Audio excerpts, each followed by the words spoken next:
Bonjour à tous et bienvenue dans cette nouvelle vidéo des tutoriels Nalios. Alors aujourd'hui nous allons voir un cas un peu particulier qui est souvent demandé dans le cas de commerce entre B2B, à savoir le fait qu'on autorise nos clients à passer commande via l'e-commerce, donc via le site internet, sauf que nous voulons quand même vérifier nous-mêmes les commandes et donc pouvoir les confirmer et confirmer leur statut nous-mêmes. Donc quand je dis confirmer le statut, c'est donc si nous allons dans les commandes, il y a ici une différence de statut entre devis, envoyé ou bon de commande.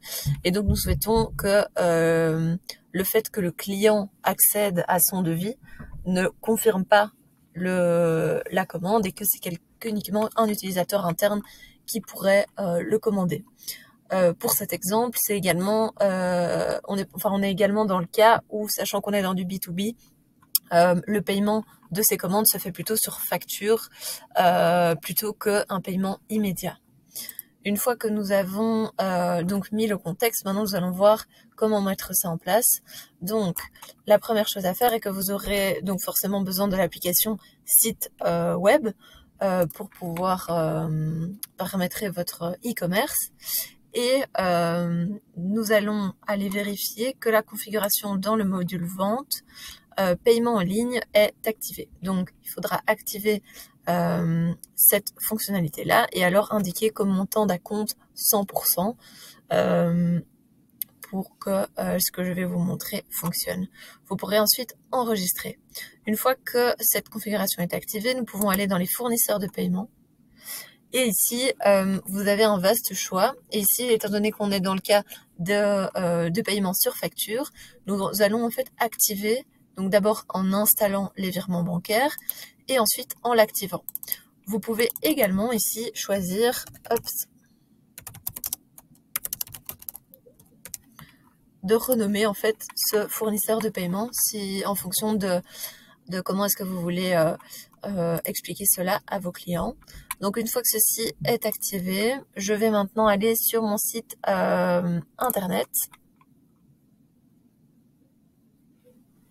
Alors ici, bien sûr, j'ai fait l'hypothèse que j'avais déjà publié la table que je vais acheter. Donc ici, on est dans le cas d'un client qui vend un client qui veut acheter des tables chez nous, une entreprise qui vend du coup la table. Donc je vais sur mon e-commerce en tant que client cette fois-ci.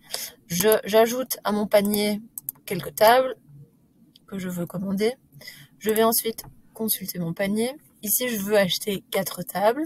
Là, pour aller plus loin, je clique sur paiement. Alors ici, on n'a pas fait de configuration concernant le mode de livraison. Donc par définition, on est en livraison standard. Et ici, le wire transfer correspond en fait au virement bancaire. Ici, j'ai pas beaucoup le choix. Donc je clique sur payer maintenant.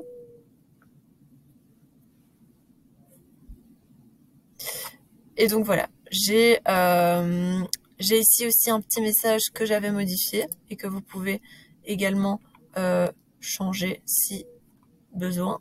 Hop, par ici, là, donc sur le fournisseur de paiement directement.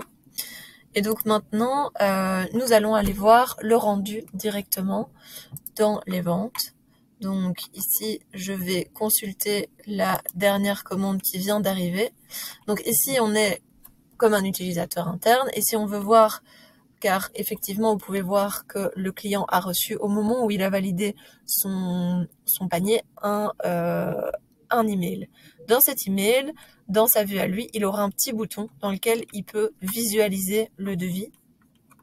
Et en fait, quand il clique sur ce bouton, et donc nous on clique aperçu pour le visualiser.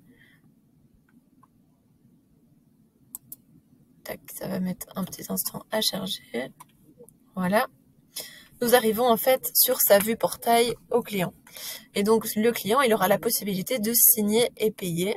Et donc en fait, lorsqu'il clique sur ceci, hop,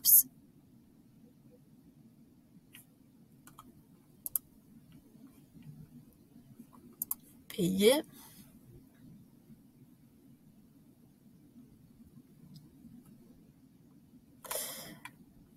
Et maintenant, que nous allons retourner sur la commande.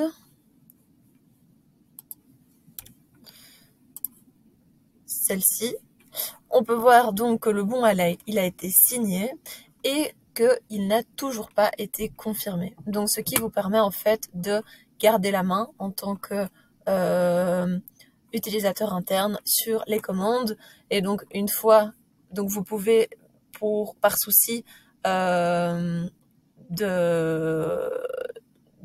va dire, pour être cohérent en fait, ce que vous pourrez faire, sachant qu'un mail ici part automatiquement, c'est que vous pourrez aller dans les modèles de courriel. Donc pour ce faire, vous devez être en mode développeur. Tac.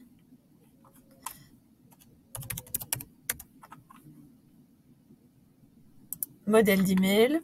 Nous allons aller donc dans le modèle des ventes, confirmation de la commande. Ici, donc, vous pourrez en fait modifier le modèle d'email adéquat. Donc, également aussi celui-là si vous le souhaitez. Une fois que vous avez modifié en fait les modèles, en fait, quand le client va recevoir sa confirmation, celui-ci, le message sera donc adapté et vous aurez la possibilité ensuite de le confirmer. Voilà, on se retrouve bientôt pour de nouvelles vidéos.